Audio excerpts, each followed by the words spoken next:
And hello, movie fans, and welcome back to another episode of the Zone TV Movie Entertainment with me, your host Jonathan. Once again, bringing you my top 10 films of 2025. New Year's Eve is literally tomorrow, so let's talk about my list of 2025 best films of the year. Because 2026 should come pretty soon, and we all know what's coming, so we cannot wait. So, where we go? Where's my list? Here it is. Okay, but before I begin, let me talk about my honorable mentions. I won't go through them too much, but number 8 for honorable mentions, I have The Running Man. This one was more based on the novel instead of a remake of the original movie with Arnold. I like Glenn Powell. I thought this movie was a lot of fun. Cool action scenes, cool premise. I never read the book, so go figure. So that was a pretty good fun film. And number 7, another good film that I thought was actually kind of cool. I'm not a big fan of the franchise either way, but I still thought the movie was solid. Tron Ares. Yeah, I liked it. My only negative about that film was really the music. To me, was great, but I felt like it was misplaced in certain scenes that didn't need the songs to be all bumpity bumpity until a certain action scene happened. But still, very solid film. Jared Leto, I like. So yeah, so I thought that was fun. Number 6, I have a movie I wanted to put on my main list, but just couldn't. How to Train Your Dragons. I did my worst movie list a couple days ago, and one of them was Lilo and Stitch, and it just didn't have the heart of the animated movie to make it into that live action one. But this definitely had the heart of How to Train Your Dragons from the animated film, translated beautifully into live action. Hiccup was great. Toothless looked amazing. The visuals were beautiful, so I really enjoyed it. At number 5, I have Zootopia 2, another film from Disney. Fantastic visuals, fantastic cast, voice cast, obviously. Uh, the chemistry between Judy and Hops were great. The beaver to me and the snake stood out as the best characters in that film. So yeah, I enjoyed it. So very good film. Hopefully they make a third one. So we shall see. Um, at number 4, I have a movie starring this young lady, which shocked even me to put in this low as this list, but it's Begonia. Yeah, this movie was fun, but I just wish that certain things. I really wanted to put this on my main list, but so many other movies came out that were so much better than this. Not that this movie wasn't bad; it was just such a good movie. There were other movies better than this, in my opinion. But still, I love Emma Stone. Jesse Plemons was fantastic as well. The chemistry was great. Emma Stone still looks great. Hair, no hair. So yeah, if you don't know what it is, it's about two conspiracy theorists who go down way too down a rabbit hole, kidnap a CEO of the pharmaceutical company, which is played by Emma Stone, and shave her head because they think she's an alien, and torture her. So yeah, go figure. Another movie that I thought was really cool. Again, I've only seen the first one years ago, and I haven't seen it since the original. And that's 28 years later. 28 years later was such a cool concept of a father son story that turned into a mother son story, which is awesome. And also sprinkle in the zombie apocalypse. So yeah, I thought that stuff really worked. The kid was great. The dynamic he had with his father was awesome. Then it transitioned to him and his mother's adventure. Was trying to find Ray Fiennes, who's in this movie as well. He's coming out with the sequel. Cannot wait. But yeah, I thought it was a very solid film. The ending was a little wonky, but still, I enjoyed it. I had a lot of fun with that movie. So the Bone Temple, it is. Oh, sorry. The 28 years later is in number 3 spot. At number 2, I have Predator Badlands. Very good film. I love the Predator franchise. I think it's gotten better since Prey. And yeah, only the trajectory is gonna go up now. We had a Predator that was kind of like you're not one of us kind of a person that went into a world where he had to take down a creature a prey that couldn't be taken down by other predators, and he was the one who did it. Spoiler alert, sorry, but still, very great movie. Elle Fanning's in this movie as well. Fantastic chemistry between her and the predator, and it gave us a sense of what the predator culture is. So I thought that was great. So that's number two. And another one's gonna shock you, a lot of you, for honorable mentions. It is Superman. I I wanted to put this on my main list. I really did, but like I said, there's other movies on my main list. You're gonna be like, I can see that. But yeah, Superman was still great. It pretty much helps set up the DC universe and see where its trajectory is gonna go. Hopefully, straight up instead of going back down. Um, David Cornstalk was a great Superman. Love the actress who plays Lois Lane. She's fantastic. The actor who plays Jimmy, Nicholas Hoult as Lex Luthor was great. Crypto was amazing. James Gunn did a fabulous job with this film, and I can't wait to see more. We're going to get Supergirl next year. Very, very excited for that. We got to see a glimpse of her in this movie, so everything worked in its favor. So, great film. Okay, so now let's go to my top 10, because honestly, this list was too hard for me to really do, but I dropped it down to 10. So, I wanted to put like 15, 20, but I just did 10. So, at number 10, I have Springsteen, Deliver Me From Nowhere, Jeremy Allen White. Great movie. Wasn't a huge Bruce Springsteen fan before this movie, and now I am. His music has always been great, but this movie really told the story of how Bruce Springsteen went from having dealing with post-traumatic stress and all that, and dealing with some issues that he had personally, while trying to create one of the greatest albums that he has, which is Nebraska, which is fantastic. And him dealing with a lot of different trauma in his life, and seeing how he overcame that by confronting that he had a problem and dealing with that. That's one of the main steps. So I think this movie did a really good job, and Jeremy Allen White truly brought out like what Bruce Springsteen was in his younger days. So yeah, I thought it was a great film, and I enjoyed it very much. At number 9, I have Weapons. Weapons was like one of those movies where I'm like, this could be special or this could be really stupid. Gladly, it ended up being very special. This movie tells a story. If you don't know, you have a teacher played by Julie Gardner, Silver Surfer. She's a teacher. Her class mysteriously disappears at 2 something in the morning. All the kids get up and walk out of their houses and disappear, and then the whole town blames her for it, except for one kid. There's one kid that stayed behind. He's traumatized. You don't know why.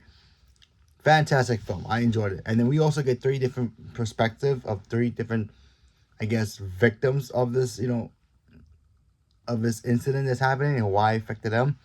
Very good movie. Scary as heck. I enjoyed it. The scares were great. The tension was there. You didn't even know where it was going until near the end. I was like, I had no idea that it was going that way, and it turned out great. So I enjoyed it very, very much. Another at number 8, I have a Stephen King film, The Long Walk. This movie was cool. Okay, never read the book, never even heard of it, but it had like a Hunger Games feel to it. You keep walking, and you keep walking, you keep walking till you reach the finish line. It's a long walk. Catch is, if you stop for more than 3 seconds, you will get executed right there. No questions asked. You're done. You're dead. So yeah, and at the end, excuse me, at the end of the tunnel, basically, you win a prize. You can wish for anything, and the people who organize this will give you what you want. If you want a piece of gum, they'll give you a piece of gum. If you want $100 billion, they'll give it to you. If you want, I don't know, to kill somebody without getting prosecuted, hey, go for it. Whatever you want, you get it because you want this. And the friendships along here, every character that kind of got affected together, each character was all great, and each character made the other one even better. So the dynamic was fantastic in this. So very good job on this film. So I liked it a lot. That's number 8. Number 7 is Frankenstein. Guillermo del Toro gave us a Frankenstein that's very different from the Frankenstein movies we've seen so many times. This movie was beautifully made. It gave us Frankenstein in a way that want us, the audience, to vote and root for him. Dr. Frankenstein, played by Oscar Isaac, was kind of a jerk in here, so I kind of appreciated that. I was like, yeah, I want to hate you so much for what you did to Frankenstein, and I thought that stuff was great. It literally tells the story of basically, you die, you come back to life, and what's your purpose now? What, like, why did this person or how did nature bring you back, and what's the purpose of you being back now? Can you change your ways from before? Maybe you had a cruddy past life, and now you have a second chance to become better. And that's what Frankenstein was, and it was totally worth it. Even though it was on Netflix film, I did get to see it in theaters, which is odd because I didn't get to see Wake Up Dead Man in theaters, but whatever. Got to see it in theaters. It was great on the big screen. Got to see it again on Netflix. Very great movie. So I enjoyed it. I love the classic monster reimaginings of those movies. So yeah. At number 6, I have F1. F1 was basically Top Gun Maverick with cars, and it was just so much fun to see. The racing stuff was great. Brad Pitt proves why he's still Brad Pitt. So yeah, basically being that race car driver that he might have been retired years ago, comes back, has to train the new rookie and prove to not only himself but everybody else that he still got it, and it just works in all ways. And the visuals in this movie, top notch. I enjoyed every moment of it, and yeah, there's nothing like it. Now I kind of want to watch Formula One racing. I think it's very cool concept. So yeah.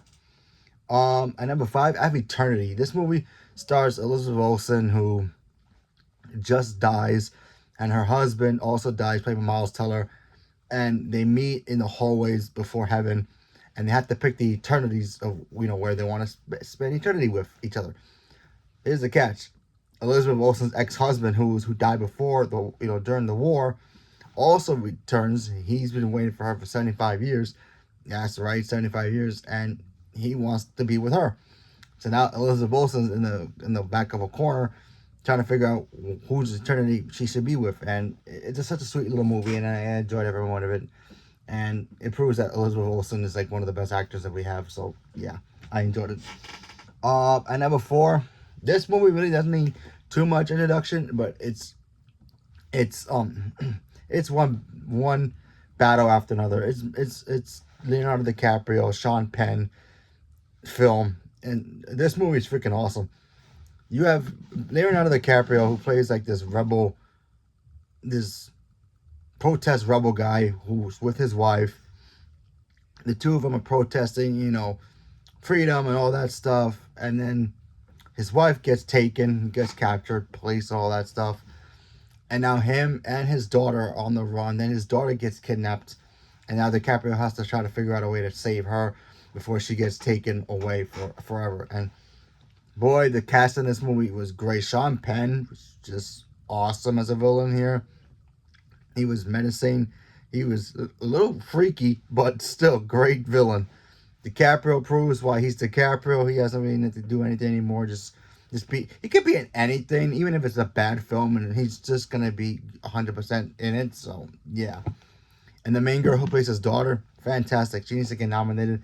And also the actress who plays his wife, I forgot her name, Tiana Taylor, I think that's her name is. Yes, I think it's Tiana Taylor. Either way, and then you have Chase. I forgot the actress's last name who plays his daughter. It's Chase something. Either way, they were both fantastic. They should be nominated. And yeah, there's that one. So that was number 4. At number 3 was probably one of my favorite films of last year, Part 2. It's Wicked, for good. Listen, I love the play so much. The freaking Wizard of Oz is one of my favorite films of all time. I love any iteration of the Wizard of Oz universe. The Wiz, Oz, Great and Powerful, whatever. I love all of them. I just love this world so much. I've always wanted to see Wicked done on the big screen because, giving us the story of how Elphaba and Glinda become friends, break up, and become enemies was something I wanted to see on the big screen. It was great on the stage, but still, stage and movies are very different. Yes, they both work very hard for what they give us, but still very different. It was fantastic. I had my corpse with it. There's some stuff in there. Kind of wish it did better because the play does a way better way of explaining it. But still, I love the Wicked universe. Cynthia Erivo, Ariana Grande, they just brought it so much joyful chemistry to those characters. They're gonna be immortalized forever with those characters, and yeah, I just want to see what's gonna happen with those two actors. If they ever team up again in another movie, I want to see what they do because those two are like literally gold in real life. So yeah, so that's number three. It was gonna be number two, but there was a movie on my main list since the beginning of the year that was my number one film of the year until a certain movie came out that was number one, and that's Sinners. Sinners is number three. Sorry, number two. Excuse me. Sinners is freaking awesome. Like you telling a story about two brothers who want to make a kind of a speakeasy club in the Louisiana, bayou kind of a place, during the time where African Americans weren't exactly welcomed and loved back then, but still they found a way to do it, bring the culture of their music to life and all that. And then you're gonna add vampires to that story? Yes, sign me up. Michael B. Jordan, Ryan Coogler directed this movie.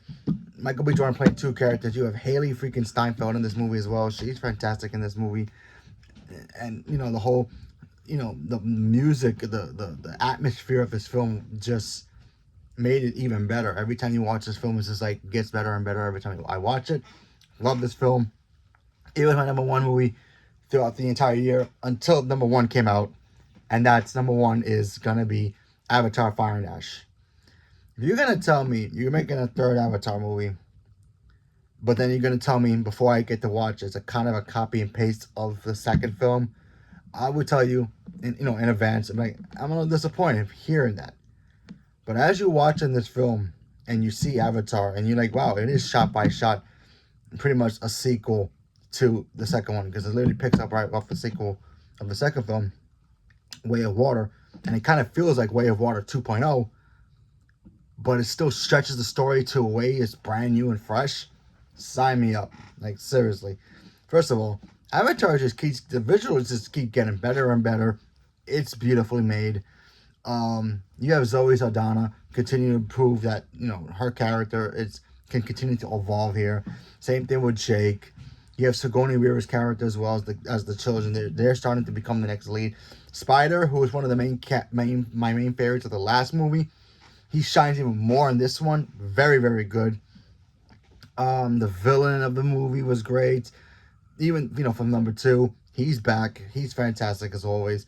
But now he's teaming up with a new villain, and it's the daughter who plays who plays the fire lady. I forgot her name in the movie, but the actress who plays her is Oya Oya something. I forgot her last name. Anyway, fantastic film. The fire lady was like probably one of the coolest female villains we ever seen on a big screen for a long. It's been probably a long time since we've seen a female villain that cool, that hot. No pun intended. And just a badass all at once, and it's just like I just want more from this movie. My only negative about the fact that this movie I have to wait to 2029 for the next one. It's like, oh, I want it now. I mean, the runtime, sure, 3 hours. Couldn't cut down 20 minutes, but still, fantastic film. I enjoyed it. It's my favorite film of the year, and I don't really care. So yeah, that's my list, folks. So to recap again, honorable mentions again: The Running Man at number 8, number 7, Tron Ares at number 6, How to Train Your Dragons at number 5, Zootopia 2 at number 4, Bugania. At number 3, 28 Years Later. At number 2, Predator Badlands. At number 1, Superman for my honorable mentions. For my top 10, I have Springsteen, Deliver Me From Nowhere. At number 9, I have Weapons. At number 8, The Long Walk. 7 is Frankenstein. 6 is F1. 5 is Eternity. 4 is One Battle After Another. 3 is Wicked for Good. 2 is Sinners. And of course, number 1, best movie of the year, 2025 for me personally, it's Avatar: Fire and Ash. All of these movies are my favorites. What is your favorite films of the year? Whatever it is, leave a comment below. Let me know. Are there any movies that you liked that I missed. Whatever it is, leave me a comment below. Let me know. Stay tuned for more. Thank you very much, and have a good day.